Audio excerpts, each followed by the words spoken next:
हरियाणा का चुनाव एक ऐतिहासिक चुनाव रहा है।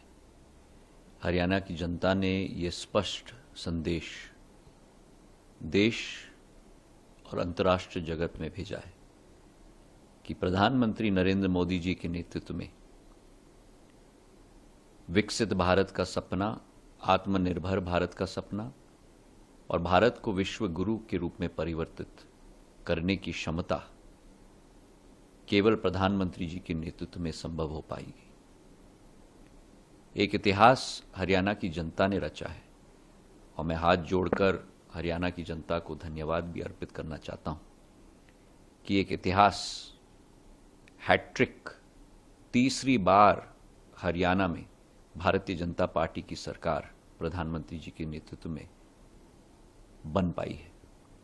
और केवल सरकार नहीं बन पाई है, सीट्स में इजाफा हुआ है, वोट शेयर में इजाफा हुआ है।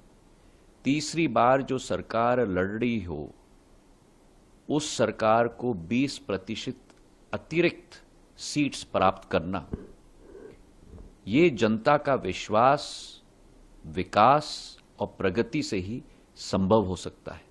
40 से 48 सीट्स तक हम लोग पहुंच चुके हैं। वोट शेयर में भी करीब 2.5 से 3% का इजाफा हुआ है और एक नया इतिहास हरियाणा में रचा गया है। जहां तक कांग्रेस पार्टी का सवाल है, बहुत सारे मुद्दों को, झूठे मुद्दों को उजागर करने की पूरी कोशिश उन्होंने की। जो सरकार किसानों के लिए प्रतिबद्ध है, उस सरकार के बारे में किसानों के विरुद्ध विचारधारा प्रचलित करने की कोशिश की। हमारे स्पोर्ट्समैन, खिलाड़ियों का मुद्दा गलत तरीके से उठाने की कोशिश की।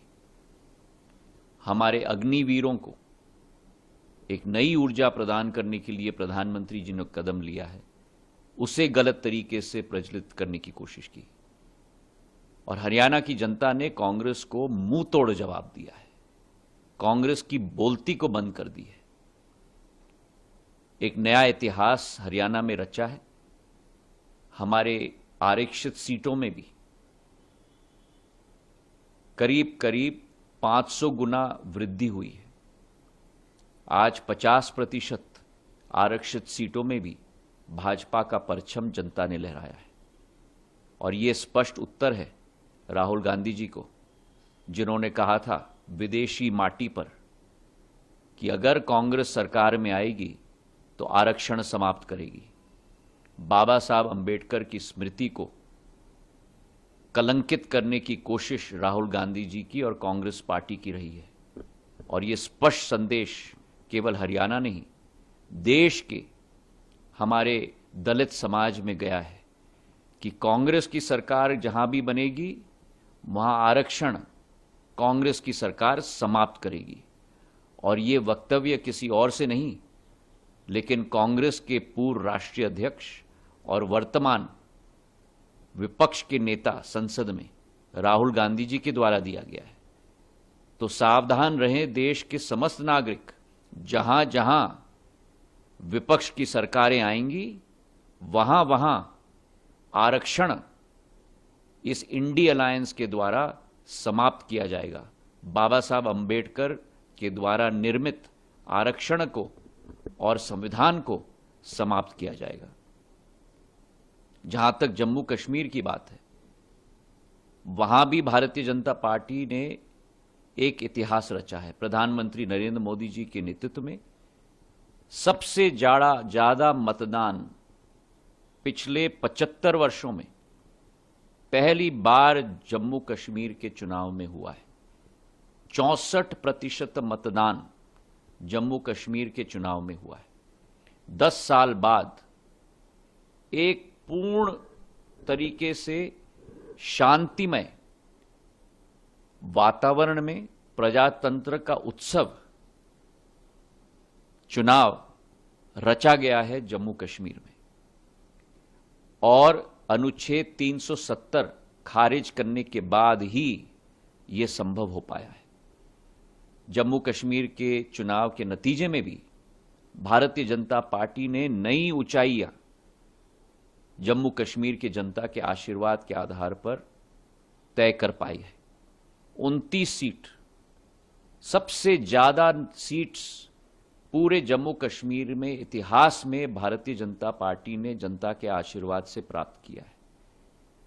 और जहां तक जम्मू क्षेत्र है, जहां कांग्रेस लड़ी थी 29 सीटों में, वहां केवल 1 सीट में कांग्रेस जीत पाई है। मतलब 3% कांग्रेस का हिट रेट रहा है। और भारतीय जनता पार्टी 43 सीट्स पर लड़ी थी और 29 सीटों पर जीत हासिल की है। मतलब करीब करीब 70% hit rate Bharatiya Janata party की रही है। और यह तय है कि जहां जहां गठबंधन के आधार पर इंडी अलायंस लड़ती है, वहां कांग्रेस गठबंधन के साथी के ऊपर बोझ बन जाती है। पूरे जम्मू कश्मीर में केवल 6 सीट कांग्रेस जीती, पिछले बार 12 जीती थी। 50% गिरावट आई है और अपने गठबंधन साथी के ऊपर कांग्रेस बोझ बन गई है। और स्पष्ट इस पर विवरण भी ओमर अब्दुल्ला जी ने कहा है। हरियाणा में भी आम आदमी पार्टी के साथ गठबंधन हुआ, पर ना कांग्रेस जीत पाई, ना आम आदमी पार्टी जीत पाई। तो आज स्पष्ट हो चुका है कि कांग्रेस एक बोझ है हर एक पार्टी के ऊपर। कांग्रेस पूर्ण रूप से समाप्त होने के पर्व पर चल रही है, वर्तमान नेतृत्व और वर्तमान सोच विचारधारा पर। और भारतीय जनता पार्टी आज भी देश के जन जन के दिल में बसी हुई है। प्रधानमंत्री नरेंद्र मोदी जी देश के जन जन में बसे हुए हैं और भारतीय जनता पार्टी और प्रधानमंत्री जी के नेतृत्व में भारत अग्रसर हो रहा है, हर राज्य अग्रसर हो रहा है। जम्मू कश्मीर में भी अगर आप देखें तो अगर वोट परसेंटेज देखें तो जरूर नेशनल कॉन्फ्रेंस को ज्यादा सीट्स मिली हैं, पर वोट परसेंटेज में भारतीय जनता पार्टी को नेशनल कॉन्फ्रेंस से भी 3.5% ज्यादा मतदान हुआ है।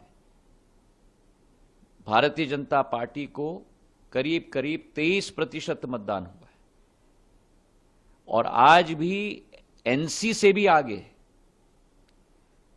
कहने का तात्पर्य यह है कि भारतीय जनता पार्टी भारत के विकास, भारत की प्रगति के साथ एक साथ मिलकर प्रधानमंत्री जी के नेतृत्व में भारत को आगे बढ़ा रही है, हर राज्य को आगे बढ़ा रही है। और जनता के दिल में हमारे प्रधानमंत्री और हमारी भारतीय जनता पार्टी पूर्ण रूप से सम्मिलित आज भी है।